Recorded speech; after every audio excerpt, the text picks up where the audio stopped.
자리에서 일어나셔서 하나님께 예배드리겠습니다.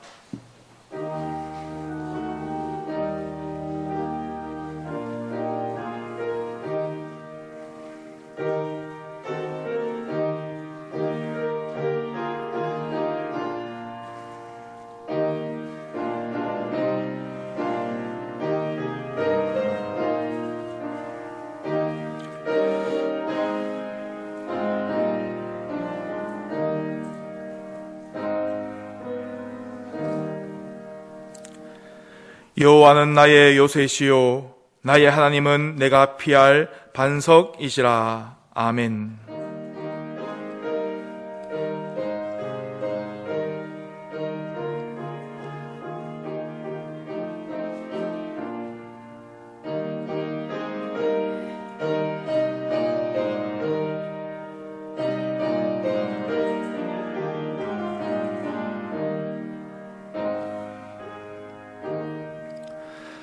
거룩하신 하나님 아버지, 지난 한 주간도 우리의 요새이시고 우리의 피할 반석이신 하나님을 이 시간 찬양합니다.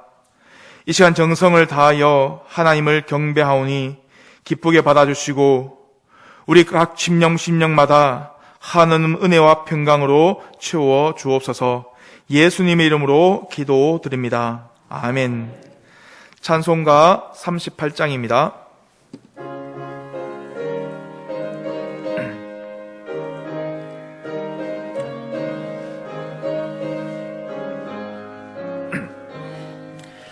예수 우리 왕이여 이곳에 오셔서 우리가 함께 드리니 영광을 받아주소서. 우리는 주님의 백성, 주님은 우리 왕이라. 왕이신 예수님 오셔서 좌정하사 다스리소서. 예수 우리 주시여 이곳에 오셔서 우리가 주께 드리니 찬양을 받아주소서. 우리는 주님의 종들, 주님은 우리 주시라. 주 대신 예수님 오셔서 이 찬양을 받아주소서. 교동문 53번입니다.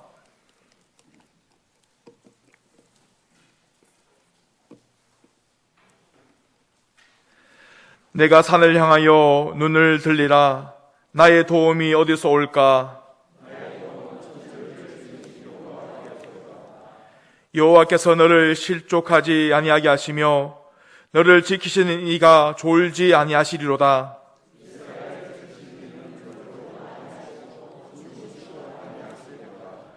여호와는 너를 지키시는 이시라.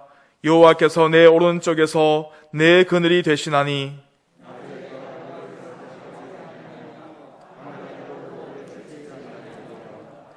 여호와께서 너를 지켜 모든 환난을 면하게 하시며 또 내 영혼을 지키시리로다.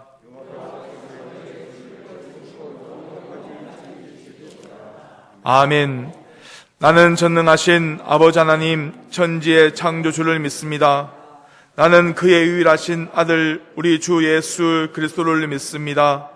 그는 성령으로 잉태되어 동정녀 마리아에게서 나시고 본디오 빌라도에게 고난을 받아 십자가에 못 박혀 죽으시고 장사된 지 사흘 만에 죽은 자 가운데서 다시 살아나셨으며 하늘에 오르시어 전능하신 아버지 하나님 우편에 앉아 계시다가 거기로부터 살아있는 자와 죽은 자를 심판하러 오십니다.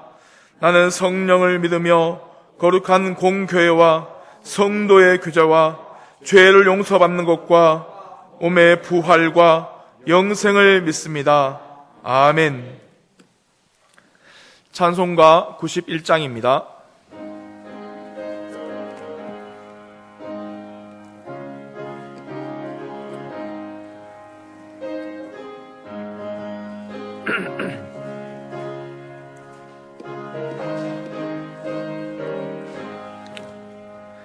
슬픈 마음 있는 사람 예수 이름 믿으면 영원토록 변함없는 기쁜 마음 얻으리. 예수의 이름은 세상의 소망이요 예수의 이름은 천국의 기쁨일세. 거룩하신 주의 이름 너의 방패 삼으라. 환난 시험 당할 때에 주께 기도드려라. 예수의 이름은 세상의 소망이요 예수의 이름은 천국의 기쁨일세. 존귀하신 주의 이름 우리 기쁨 되도다. 주의 품에 안길 때에 기뻐 찬송 부르니. 예수의 이름은 세상의 소망이요 예수의 이름은 천국의 기쁨일세. 우리 갈 길 다 간 후에 보좌 앞에 나가 왕의 왕께 경배하며 멸류관을 드리리. 예수의 이름은 세상의 소망이요 예수의 이름은 천국의 기쁨일세.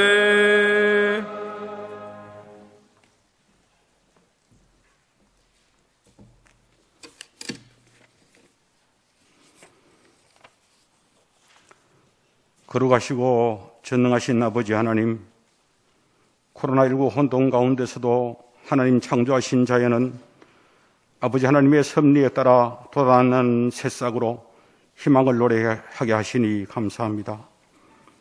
또한 거룩한 성의를 허락하셔서 믿음으로 하나 되기를 소망하는 주님의 자녀들을 교회로 모이게 하시고 아버지 하나님께 찬양과 감사로 온 마음 다하여 예배하게 하시니 더욱 감사합니다. 부족하고 연약하며 티끌보다도 못한 존재인 죄인 되었던 저희들에게 우리 주님 친히 찾아오셔서 예수 그리스도 십자가 보혈의 공로로 하나님의 자녀 삼아주시고 오직 하나님의 은혜로 살아가게 하시니 감사합니다. 지난 70년을 하루같이 우리 도원교회를 지켜주시고 부흥성장케 하신 하나님 아버지, 하나님께서 허락하신 옥동 세교회당 건축 사역이 시작부터 지금까지 과정마다 하나님의 섭리하심 속에 은혜 가운데 진행되게 하심을 감사드리며 이를 통하여 우리의 믿음 또한 성장되게 하심을 감사드립니다. 이제 마무리 단계에 이르렀지만 많은 난제들이 앞을 가로막고 있습니다. 시작하신 이도 하나님이시고 완성케 하실 이도 하나님이심을 믿으며 오직 하나님만 의지합니다. 전능하신 하나님 아버지, 도와주시옵소서. 힘을 주시옵소서. 지혜를 허락하여 주시옵소서. 온 성도들 한마음 한뜻 되어 헤쳐나갈 수 있도록 인도하여 주시옵소서. 주님의 뜻이 어디에 있는지 저희들은 알지 못하오나 주님의 뜻을 이루시고 오직 하나님 홀로 영광 받으시옵소서. 은혜가 충만하신 하나님 아버지, 교회 각 기관 부서마다 은혜를 더하여 주시고 주님 주신 사명 잘 감당케 하옵소서. 특별히 구하옵기는 다음 세대를 양육하는 도원 어린이집과 교회 학교 위에 복을 주셔서 장차 주님의 나라와 이 나라를 위해 크게 쓰임받는 믿음의 동량들이 자라날 수 있도록 인도하여 주시옵소서. 온 세계 열방을 품고 선교의 사걸역을 감당하시는 선교사님들을 기억하여 주시고 군부 구태타로 어려운 가운데 있는 미얀마 도원 선교센터위에 함께 하셔서 위로와 평강을 허락하여 주시고 잠시 귀국하신 홍길주 선교사님께도 같은 은혜 내려 주시옵소서. 이 시간 말씀 대언하실 배장일 목사님께 성령님 함께 하셔서 은혜 충만케 하시고 영육간의 강건함을 허락하여 주시옵소서. 예배를 동원한 손길들을 기억하여 주시고 정성을 다해 준비하여 드리는 예수와 중창단의 찬양과 수사님 가전악단의 연주를 흠양하여 주실 줄 믿사옵고 우리들에게 영원한 생명을 주신 예수 그리스도의 이름으로 기도드리옵나이다. 아멘.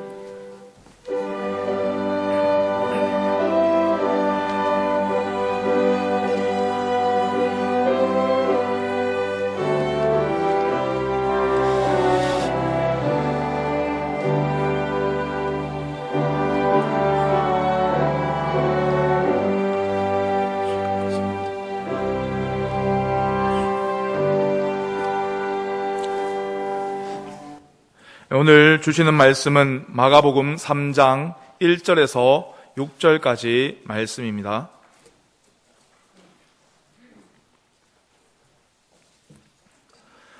봉독해 드리겠습니다. 예수께서 다시 회당에 들어가시니 한쪽 손 마른 사람이 거기 있는지라 사람들이 예수를 고발하려 하여 안식일에 그 사람을 고치시는가 주시하고 있거늘 예수께서 손 마른 사람에게 이르시되 한가운데 일어서라 하시고 그들에게 이르시되 안식일에 선을 행하는 것과 악을 행하는 것, 생명을 구하는 것과 죽이는 것 어느 것이 옳으냐 하시니 그들이 잠잠하거늘 그들의 마음이 완악함을 탄식하사 노하심으로 그들을 둘러보시고 그 사람에게 이르시되 내 손을 내밀라 하시니 내밀매 그 손이 회복되었더라. 바리새인들이 나가서 곧 헤롯 당과 함께 어떻게 하여 예수를 죽일까 의논하니라. 아멘. 예수와 중창단에서 찬양하겠습니다.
이제 봄이 왔습니다.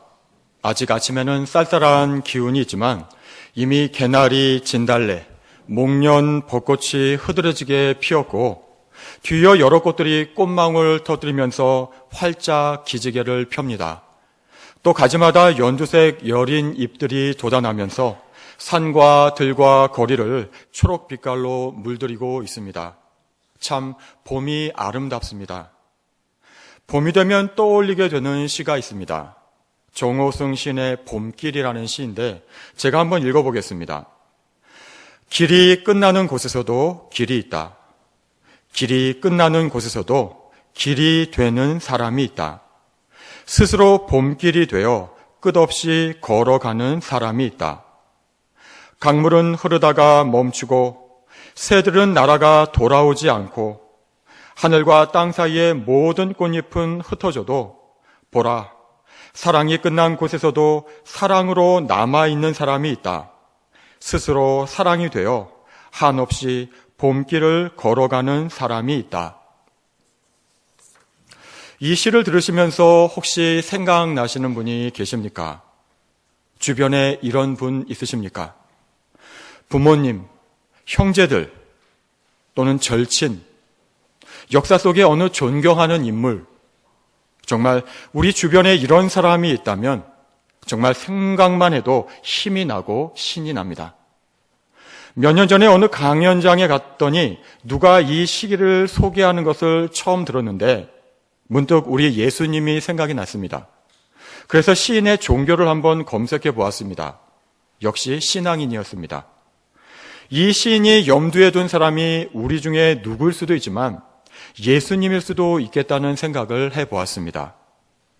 길이 끝나는 곳에서도 길이 되는 사람, 스스로 봄길이 되어 끝없이 걸어가는 사람, 사랑이 끝난 곳에서도 사랑으로 남아있는 사람, 스스로 사랑이 되어 한없이 봄길을 걸어가는 사람, 주님만이 아니라 우리 주위에 이런 사람이 있다면 얼마나 좋을까요? 아니, 나 자신이 이런 사람이 되어서 살 수 있다면 얼마나 행복하고 아름다울까요? 무엇보다 우리 주님이 그런 삶을 사셨습니다.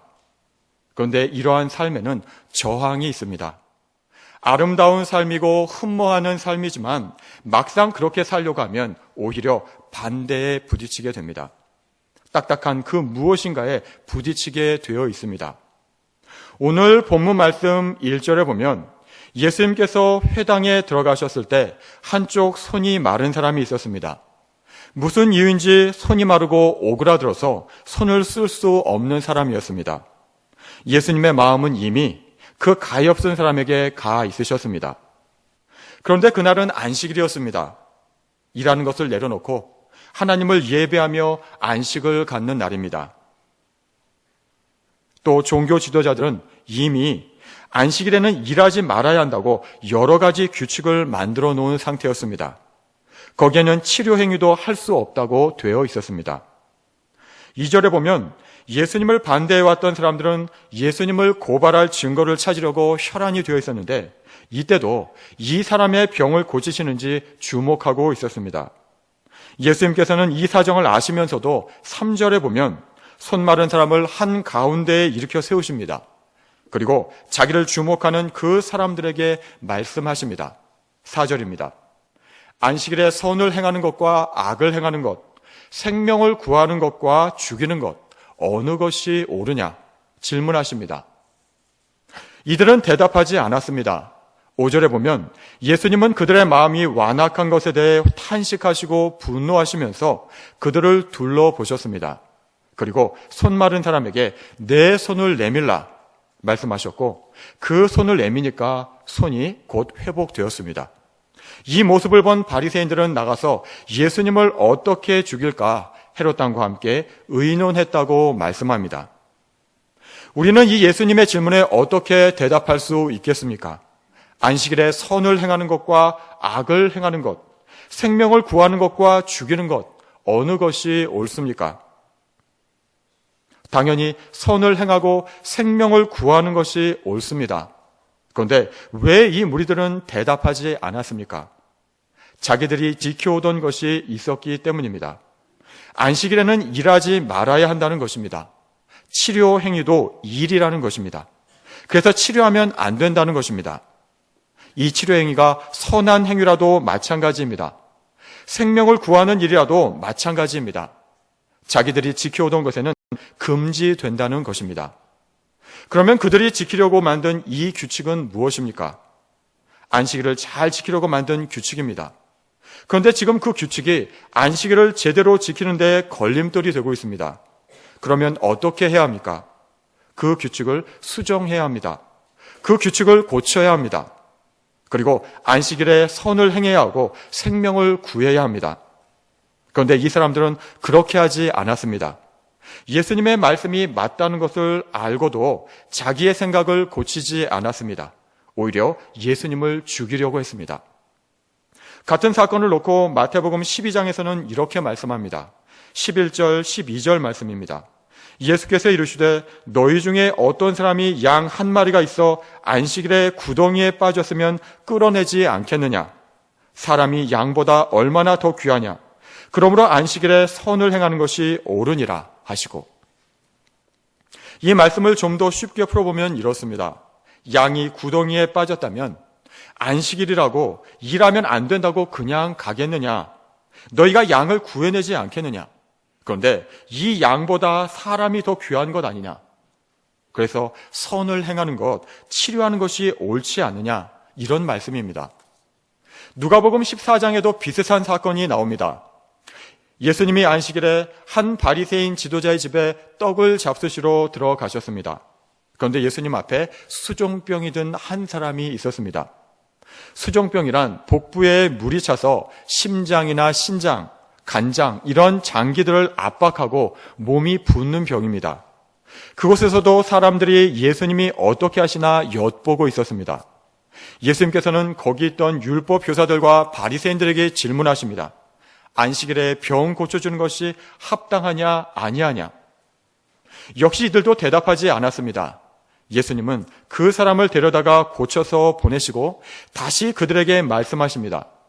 너희 중에 누가 그 아들이나 소가 우물에 빠졌으면 안식일에라도 곧 끌어내지 않겠느냐? 이들은 아무 대답도 하지 못했습니다. 그런데 실은 우리도 역시 이러한 실수를 범할 때가 있습니다. 하나님을 잘 섬기려고 또 하나님을 잘 예배하려고 만들어 놓은 것이 나중에 걸림돌이 되는 경우가 있습니다. 또는 형식에 얽매여서 본질을 놓치는 경우가 있습니다. 제가 청년 때 설교 말씀으로 들었던 한 일화가 있는데 늘 제 마음속에 남아 있습니다. 무당을 하던 한 사람이 우여곡절 끝에 예수님을 만나 영접했습니다. 교회 나오는 것이 즐겁고 예배 드리는 것이 너무도 좋았습니다. 그러던 중에 사람들이 헌금을 하고 예물을 드리고 또 자기가 가진 달란트, 목소리로 특별한 찬양을 하고 이런 것들을 보면서 나도 뭐 드릴 것이 없을까 생각하게 되었습니다. 그러던 중 어느 날입니다. 교회 관리를 하시던 사찰 집사님이 교회를 둘러보시다가 본당 안에서 이상한 소리가 나서 문을 열어보았습니다. 그런데 이게 웬일입니까? 예배당 본당 안에 굿판이 벌어진 것입니다. 사찰 집사님이 깜짝 놀라서 황급히 이 사람을 쫓아내면서 여기가 어딘데 이런 짓을 하냐 심하게 나무랐습니다. 그리고 교회 밖으로 얼른 쫓아내 버렸습니다. 우리는 이 일을 어떻게 볼 수 있습니까? 당연히 하나님을 예배하는 예배당에서 이런 짓을 하면 안 됩니다. 그런데 한편으로는 이 처음 하나님을 믿게 된 이 초신자의 마음, 그렇게 하게 된 동기도 헤아려 볼 수 있어야 합니다. 하나님 만난 것이 너무나 좋아서, 아니 하나님이 자기 같은 사람을 만나주신 것이 너무도 감사해서 이 무당이던 사람은 자기도 하나님께 뭔가를 드리고 싶었습니다. 자기가 할 수 있는 최고의 것을 드리고 싶었습니다. 그러다 생각한 것이 바로 굿이었습니다. 이전에 자기가 섬기던 우상신에게 자기가 정성을 다해서 굿을 했었는데 이제는 하나님께 최고의 마음과 정성을 다해 이런 식으로라도 뭔가를 드리고 싶었던 것입니다. 하나님께서 받으셨을까요? 우리 주님께서 기뻐하셨을까요? 구약 성경에 보면 하나님께서 원하시는 제사의 방식이 있습니다. 이 방식은 우리가 임의로 할 수 없습니다. 하나님께서 정하신 방식으로만 제사를 받으십니다. 신약 시대에 와서도 마찬가지입니다. 예수님께서 구약의 제사 방식을 자신의 십자가와 부활로 완성하셔서 이제는 구약의 제사 형식은 더 이상 지키지 않아도 됩니다. 그렇지만 그 의미와 정신은 동일합니다. 그래서 성경의 말씀에 따라 교회에서 정해놓은 예배의 형식이 있습니다. 그런데 그것을 무시하고 자기가 생각하는 방식으로 그것도 예배당에서 엉뚱한 짓을 하는 것은 마땅히 제지되어야 합니다. 그렇지만 그 마음, 그 중심은 주님께서 받으셨을 것입니다. 기뻐하셨을 것입니다. 이 마음이 주님의 마음입니다. 긍휼히 여기는 마음, 불쌍히 여기는 마음, 헤아리는 마음입니다. 그리고 이러한 주님의 마음은 복음서 곳곳에 배어 있습니다.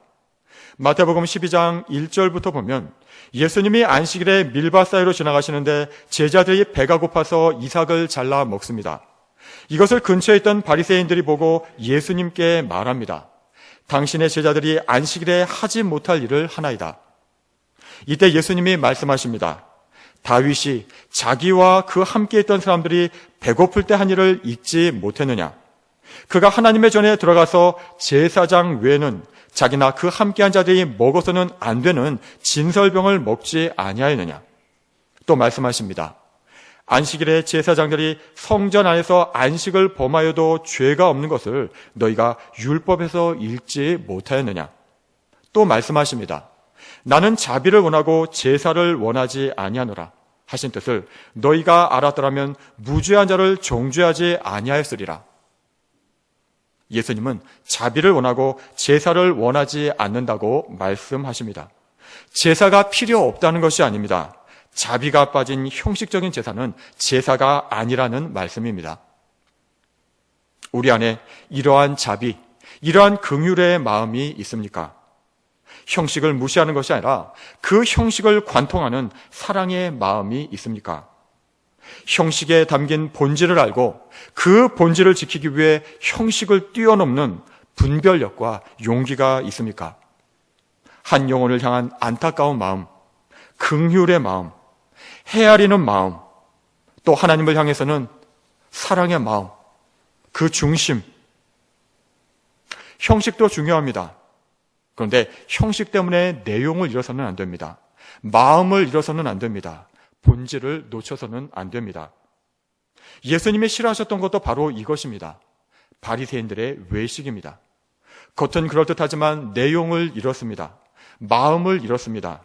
자기도 천국에 들어가지 못하고 남도 들어가지 못하게 만든다고 예수님께서 크게 꾸중하셨고, 예수님은 마태복음 23장에서 7차례에 걸쳐 바리새인들에게 화를 선포하셨습니다.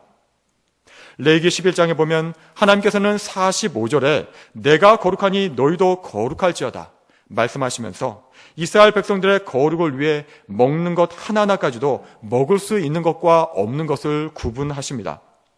또 동물의 사체에 닿는 것은 모두 부정해져서 깨뜨리거나 일정한 절차를 거쳐서 정결하게 해야 했습니다. 그런데 36절에 보면 샘물이나 물이 고인 웅덩이는 동물의 사체에 닿아도 부정하여지지 않습니다. 이것은 백성들에 대한 하나님의 사랑과 배려의 마음이 담겨 있는 것입니다.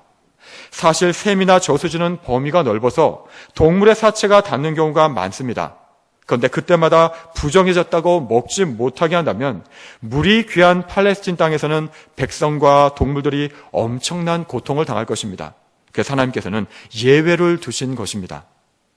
그래서 모든 율법에는 사랑이 바탕이 되어야 합니다. 아니, 실은 모든 율법의 내용은 이 하나님의 사랑이 바탕이 되어 있습니다. 율법은 죽이기 위한 것이 아니라 살리기 위한 것입니다. 당시 바리새인들은 이러한 사랑이 없었기에 예수님의 책망을 받았습니다. 사랑의 하나님께서 만드신 그 사랑의 법으로 사람들을 정죄하고 심지어 하나님의 아들까지 십자가에 못 박았습니다. 그래서 우리가 하는 모든 말과 행동은 이 사랑이 바탕이 되어야만 합니다. 골로새서 3장 13절 14절에서 말씀합니다. 누가 누구에게 불만이 있거든 서로 용납하여 피차 용서하되 주께서 너희를 용서하신 것 같이 너희도 그리하고 이 모든 것 위에 사랑을 더하라. 이는 온전하게 매는 띠니라. 베드로전서 1장 22절에서도 말씀하십니다. 너희가 진리를 순종함으로 너희 영혼을 깨끗하게 하여 거짓이 없이 형제를 사랑하기에 이르렀으니 마음으로 뜨겁게 서로 사랑하라. 그런데 우리가 이렇게 사랑하기 위해서는 먼저 해야 할 것이 있습니다. 우리가 은혜를 받아야 합니다. 우리가 잘 아는 말씀 마태복음 7장 7절 8절에서 보면 주님께서 이렇게 말씀하십니다. 구하라, 그리하면 너에게 주실 것이요. 찾으라, 그리하면 찾아낼 것이요. 두드리라, 그리하면 너에게 열릴 것이니 구하는 이마다 받을 것이요. 찾는 이는 찾아낼 것이요. 두드리는 이에게 열릴 것이니라. 그래서 우리는 먼저 구해야 합니다. 그래서 구하는 것을 주시는 하나님을 경험해야 합니다. 이와 관련해서 우리의 신앙에서 알게 모르게 잘못되어 있는 두 가지 문제가 있습니다. 하나는 구하지 않는 문제이고 또 하나는 구하는 것에만 머무르는 문제입니다. 하나님께 구해야 하나님의 살아계심과 하나님의 사랑을 경험할 수 있습니다. 자꾸 구해서 받아야 합니다. 그래야 하나님께서 살아계신다는 것을 경험할 수 있고 하나님이 얼마나 나를 사랑하시는지 깨달을 수가 있습니다. 그리고 이렇게 사랑을 많이 받은 자가 사랑을 베풀 수가 있습니다. 먼저 많이 받아 누려서 나중에는 나누어주고 베푸는 믿음까지 나아가야 합니다. 이것이 믿음의 성숙입니다. 우리가 자녀를 키울 때 많이 경험합니다. 우리의 아이들 자랄 때 처음에는 이기적이고 자기만 알고 받을 줄만 알지만 이렇게 많이 받고 많이 사랑받은 아이들이 나중에는 남에게 베풀고 남을 챙길 줄 압니다. 성숙해집니다. 그런데 한 가지 꼭 기억할 것은 여기에 한 가지가 더해져야 합니다. 그것은 감사하는 마음입니다. 감사하는 습관을 심어줘야 합니다. 그래서 우리는 아이들에게 감사 인사를 하게 한다거나 또 아이들에게 뭔가 먹을 걸 사줄 때 아빠, 엄마에게 먼저 한 입 주도록 하는 그런 훈련을 시키곤 합니다. 왜냐하면 감사할 줄 알아야 아이가 건강하게 성숙하기 때문입니다. 단순히 아이들이 많이 받는다고 성숙하는 것이 아닙니다. 자기가 받은 것을 당연하다고 생각하는 것이 아니라 감사해야 마음과 영혼이 풍성해지고 나중에 남을 챙길 수가 있는 것입니다. 이러한 교육과 훈련이 반드시 필요합니다. 신앙도 마찬가지입니다. 실은 하나님께서는 우리가 구하지 않아도 무엇이 필요한지 아시고 알아서 다 주십니다. 풍성하게 주십니다. 근데 문제는 하나님께서 그렇게 주고 계시다는 것을 우리가 모른다는 것입니다. 또 당연하다고 생각하고 감사하지 않는다는 것입니다. 그래서 감사 훈련이 중요하고 많은 교회에서 감사일기를 쓴다거나 감사 훈련을 따로 하는 이유가 여기에 있습니다. 그래서 우리는 많이 구해야 하고 그래서 많이 받아야 합니다. 그리고 하나님께서 주신 것임을 알고 감사해야 합니다. 이럴 때 나중에 주는 신앙, 베푸는 신앙으로 갈 수 있습니다. 성숙할 수 있습니다. 기도의 내용도 이제 구하는 신앙을 넘어서 베푸는 신앙, 사명을 감당하는 신앙으로 나아갈 수가 있습니다. 정말 곰곰이 생각하면 우리에게 감사할 것이 얼마나 많습니까? 우리는 평소에 감사하지 못하다가 뒤늦게 안 좋은 일을 당한 후에야 비로소 감사하는 경우가 많이 있습니다. 물이 귀한 줄 모르고 생수를 사 먹고 정수기를 들여놓고 나서야 물의 소중함을 압니다. 공기가 소중한 줄 모르다가 미세먼지를 겪고 나서야 마음껏 숨 쉴 수 있는 것이 얼마나 감사한 일인지 뒤늦게 깨닫게 됩니다. 또 평범한 일상의 소중함을 모르다가 코로나가 오고 나서야 일상 모든 것이 감사였음을 알게 되었습니다. 우리 아이가 성숙했다는 것이 무엇입니까? 키가 크는 것, 아이가 이제 많은 것을 아는 것, 이제 스스로 자기 것을 다 챙기면서 스스로 생활할 줄 아는 것, 이런 것이 아닙니다. 감사할 줄 아는 겁니다. 자기만 알던 아이가 부모님 사랑을 알고 또 선생님 사랑을 알고 친구들 사랑을 알고 형제들 사랑을 알 때, 그래서 감사할 때 이 아이는 성숙한 것입니다. 결혼해서 배우자를 통해 정말 한 사람을 이해하게 되고 아이를 낳아 기르면서 그동안 자신을 낳아주고 길러주신 부모의 노고를 알고 감사할 때 이것이 성숙한 것입니다. 저도 이제 철이 드는지 감사한 일이 참 많아졌습니다. 예전에는 의무적으로 감사했습니다. 감사하라고 하니까 또 그게 예의니까. 그런데 지금은 감사해서 감사합니다. 아내가 방 한 귀퉁이에서 와이셔츠를 다리는 것을 보면서 참 감사하고 고맙고 한편으로는 미안하고, 딸아이가 잘 자라는 것이 당연한 것이 아니라 이 험악한 세상에서 건강하게 잘 자라주어서 감사하고, 또 코로나 때문에 아무것도 못할 수도 있는데 기도해 줄 사람이 있어서 감사하고, 전해 줄 사람이 있고 또 위로해 줄 사람이 있어서 얼마나 감사한지 모릅니다. 세상에 참으로 방향을 잃고 힘들어하는 사람이 많습니다. 우리 주변에 보면 삶의 목적과 방향을 알지 못해서 방황하는 사람들이 참으로 많습니다. 우울해하고 힘들어하고 무엇을 어떻게 해야 할지 갈피를 잡지 못하고, 또 극단적인 선택을 하는 사람도 매일 수십 명씩 있습니다. 옥동 이마트 앞에 하나님께서 우리에게 허락하신 새 교회당이 아름답게 지어져 있습니다. 왜 우리가 새 교회당을 지었습니까? 좀 더 정확하게는 왜 새 교회당을 지어야만 합니까? 우리 교회 성도수가 너무 많아서 예배드릴 자리가 없어서 그렇습니까? 더 편한 시설에서 더 편하게 신앙생활 하려고 짓는 것입니까? 그것이 중요한 이유가 아닐 것입니다. 또 아니어야 합니다. 우리에게 주신 복음이 너무도 귀해서 너무도 감사하기 때문에 그런 것 아닙니까?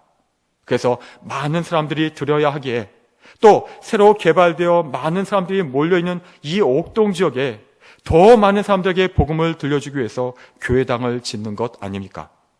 교회 앞에 빽빽이 들어서 있는 아파트 단지들을 보면서 어떤 생각이 드십니까? 가슴이 뛰지 않습니까? 또 우리 세대뿐만 아니라 다음 세대에 복음을 들려줘야 하기에 더 많은 아이들이 복음을 들어야 하기 때문에 그런 것 아닙니까? 작년 초에 처음 우리 교회에 와서 고등부에 설교하러 들어갔는데 얼마나 마음이 아팠는지 모릅니다. 그 덩치 큰 녀석들이 그 좁은 지하 공간에 20명씩 30명씩 앉아있는데 우리 교사들 10분까지 포함하면 지나갈 공간이 없었습니다. 코로나 때문에 거리 두기를 해야 하는데 거리 두기가 무색했습니다. 특별히 친구들을 데려온 날에는 반갑고 감사하기도 하면서 한편으로는 부담이 되었습니다. 아이들이 더 많이 올까 걱정해서는 안 되는 걱정까지 할 정도였습니다. 이런 상황이 참으로 안타까웠습니다. 이것은 비단 고등부만의 문제가 아닙니다. 제가 교육부를 맡고 있는데 모든 부서가 마찬가지입니다. 예배 후 분반 공부를 하려고 해도 공간이 없어서 서로 시간대를 달리하고 양보하면서 겨우 최소한도로 진행하는 경우가 많습니다. 뭐 행사를 한 가지 하려도 공간 문제가 가장 큰 고민입니다.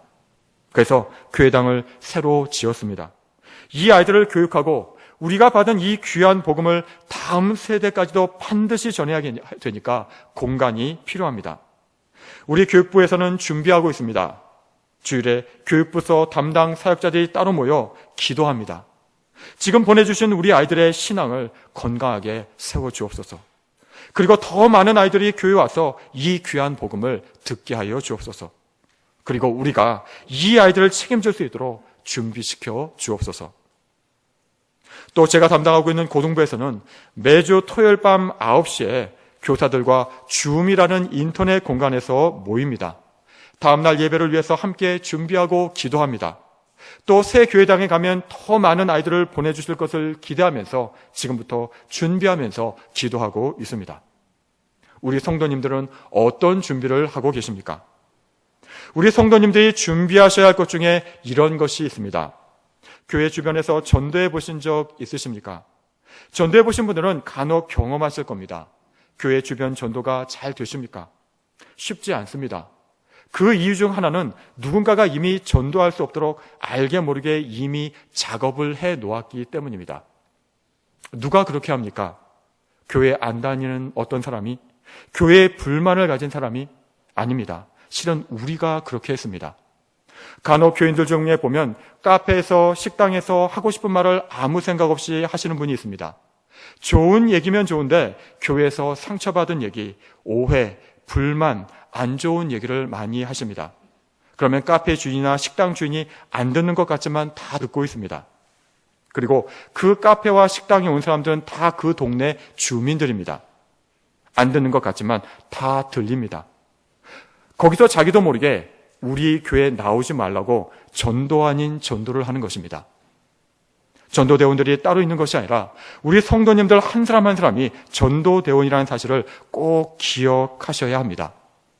해외에 가면 거기 있는 우리 국민 한 사람 한 사람이 외교관이라고 합니다. 그 나라의 얼굴입니다. 외국의 관광지에서, 식당에서, 카페에서 한 말과 행동이 곧 그 나라의 얼굴이 되고 이미지가 됩니다. 우리 역시 마찬가지입니다. 새 교회당 바로 앞에 큰 카페가 있습니다.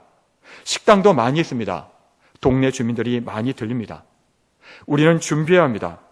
내가 귀한 복음을 전하는데 걸림돌이 되지 않도록, 또 나도 모르게 우리 교회에 오지 말라고 선전하지 않도록 우리는 준비해야 합니다. 또 우리 교회에 나오다 안 나오시는 분이 의외로 많습니다.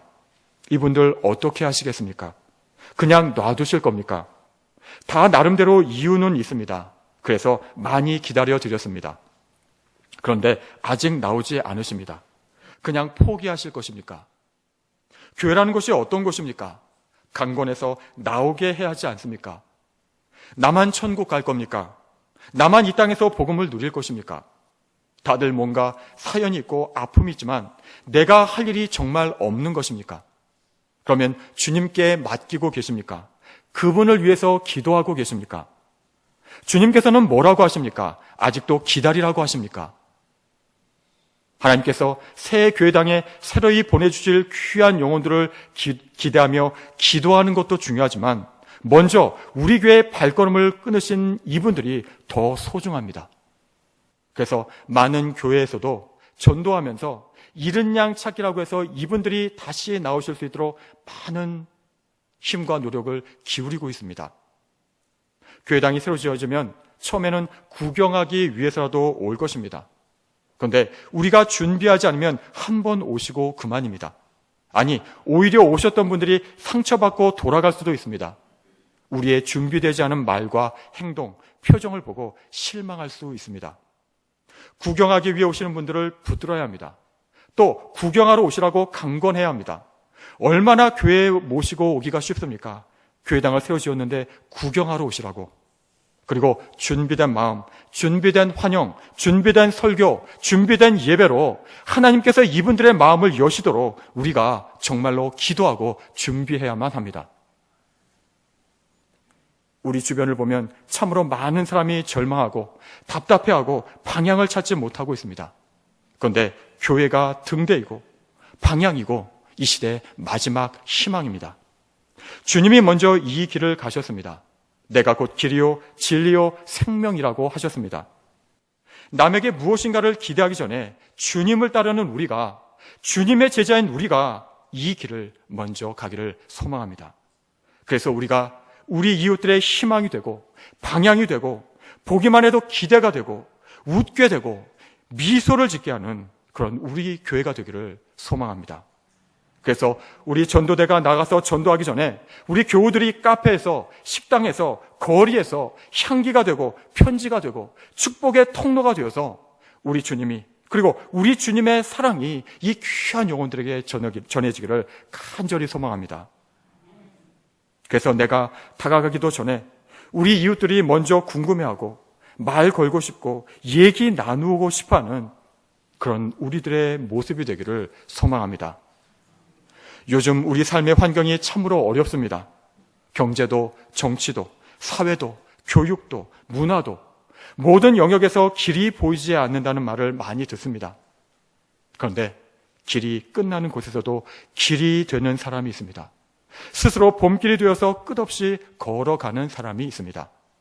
사랑이 식었다, 사랑이 없다고 늘 사랑 타령하지만 사랑이 끝난 곳에서도 사랑으로 남아있는 사람이 있습니다. 스스로 사랑이 되어서 한없이 봄길을 걸어가는 사람이 있습니다. 우리 주님이 이 길을 먼저 가셨기에 우리도 이 길을 가고자 합니다. 그래서 우리 이웃들이 우리를 통해 절망 중에서 희망의 빛을 발견하고 웃음 짓고 마음이 열리고 귀한 복음을 듣고 진짜 삶의 목적과 의미와 방향을 알게 되어서 우리와 함께 우리 주님을 함께 예배하기를 간절히 소망합니다. 기도하겠습니다. 주님, 어느 것이 옳습니까? 주님의 마음을 알게 하시고 주님의 뜻을 보여주옵소서. 우리가 지금 어떠한 마음으로 무엇을 준비해야 할지 알게 하여 주옵소서. 세상이 소란하고 험악해져서 갈 길을 몰라 방황하는 사람들이 많습니다. 이들은 교회인 우리를 바라보고 있습니다. 비난하고 욕하지만 실은 이 시대의 유일한 희망인 우리 교회를 향한 기대이고 절규이고 간절한 바람임을 느낍니다. 이제 새 교회당을 세워주시고 기도하고 기대하게 하시는데 우리를 준비시켜 주옵소서. 그리고 사용하여 주옵소서. 우리가 길이 끝나는 그곳에 길이 되는 사람, 사랑이 끝난 것 같은 곳에서도 사랑으로 남아서 우리 주님과 함께 한없이 봄길을 걸어가는 그런 사람이 되게 하여 주옵소서. 예수님의 이름으로 기도드립니다. 아멘.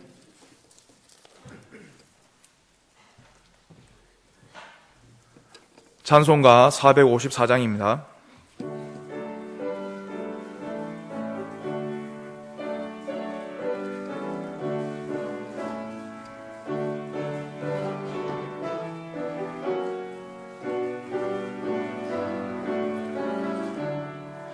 주와 같이 되기를 내가 항상 원하니 온유하고 겸손한 주의 마음 주소서.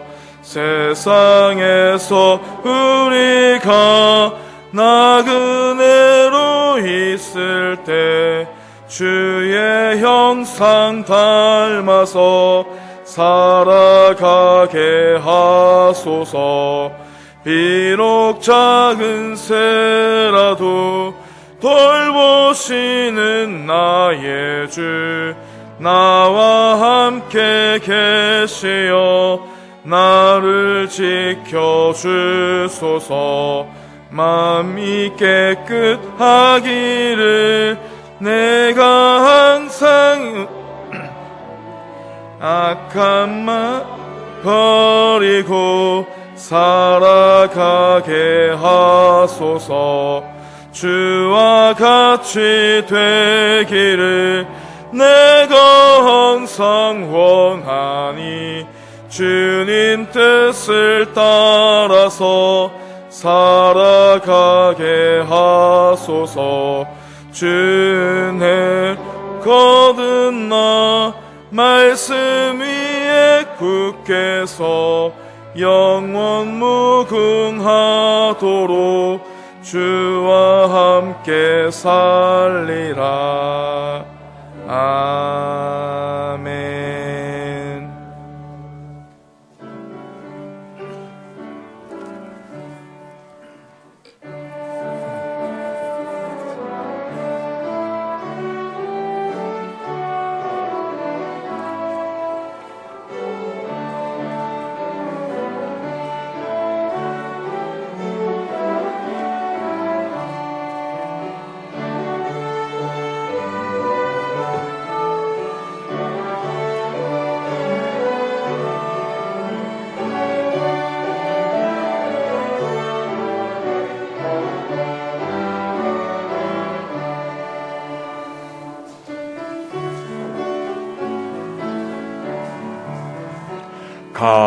감사드리세 주께 그의 선하심을.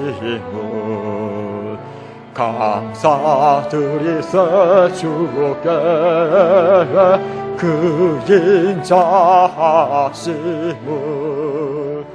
감사드리세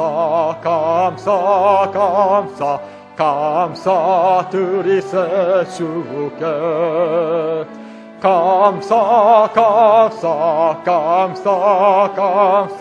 감사드리세 주께. 하나님 아버지, 오늘도 우리의 마음과 정성을 다해 준비한 예물을 드립니다. 우리가 가진 것이 나의 것이 아니라 이 땅을 살아가도록 주님께서 맡겨주신 것임을 고백하며 10의 1조를 드립니다. 매일매일의 삶이 주님의 은혜이고 도우심 덕분임을 고백하며 감사의 예물을 드립니다.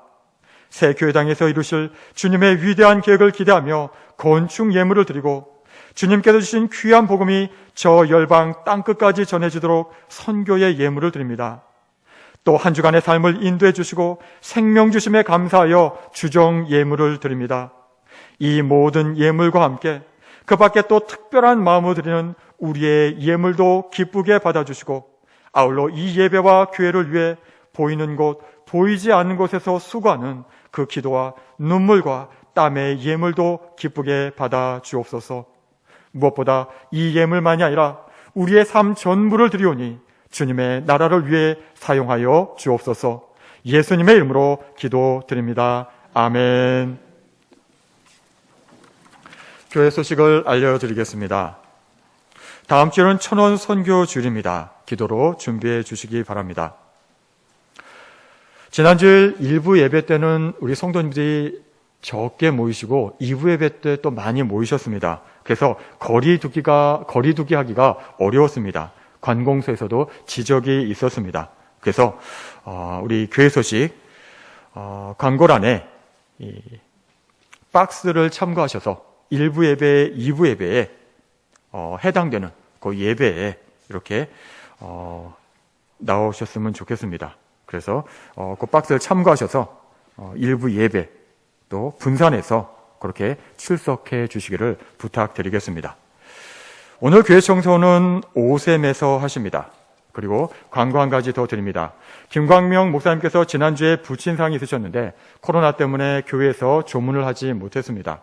예배 후에 나가시면서 교회 마당에서 인사하시면 되겠고 꼭 따로 인사드리고 싶으신 분은 1층 예배실에서 인사하시면 되겠습니다. 다만 1층 예배실이 좀 좁으니까 거리두기 하시면서 또 우리 성도님들 형편을 봐가면서 지혜롭게 해주시면 좋겠습니다. 기타 교회 소식은 주보를 참고해 주시기 바랍니다. PS 찬송하겠습니다.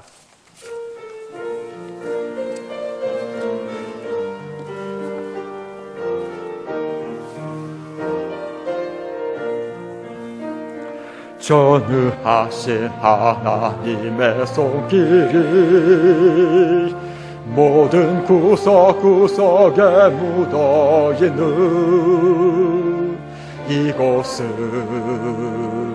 하나님의 집 주님 수별이 가득한 곳 거룩하신 하나님의 눈길이 여기 모든 이들에게 머무는 이곳은 하나님의 집 주님 사랑이 가득한 곳 주님 옷자락 이곳을 덮으시고